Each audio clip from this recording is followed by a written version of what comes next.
Hey, psst, n'oublie pas d'aimer et de t'abonner sur la page. Bonne vidéo. Bonjour à tous, j'espère que vous allez bien. Alors aujourd'hui, on se retrouve pour la partie 2 du classement du meilleur catcheur de l'année 2018, rétrospective sur cette belle année.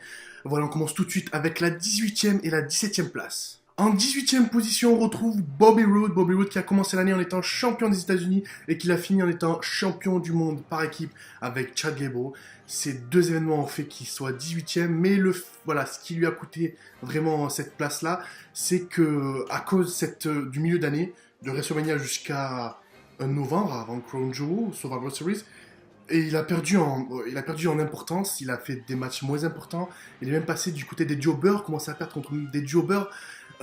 Donc voilà, petite 18e place pour Bobby Roode, malgré un très bon début d'année et une très belle fin d'année, avec 2 titres. Mais cet écart a tellement été grand qu'il ne pouvait pas se hisser plus haut.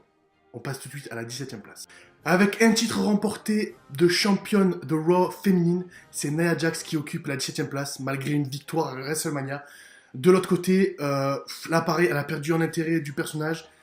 Trop de maladresse, de botch, trop de failure, de faillite en termes de coups. Beaucoup de blessures, elle a causé beaucoup de blessures alors que dans le catch, il faut assurer ses coups. Perte d'intérêt du personnage, malgré une belle rivalité avec Ronda Rousey dernièrement, malgré un titre glané à WrestleMania 34, et elle a pu le défendre jusqu'à que Alexa Bliss le remporte juste derrière. Mais malheureusement, 17e place parce que le personnage, elle n'a pas été une grande championne. Et en plus de ça, c'était pas la meilleure championne qu'on ait pu voir cette année-là. Donc 17e place. Et voilà pour cette partie 2. Alors qui ne figurera pas dans ce classement? Alexa Bliss, j'ai décidé de ne pas la mettre cette année parce que avec cette grande blessure, elle a dû arrêter, voilà, elle a dû calmer sur le catch.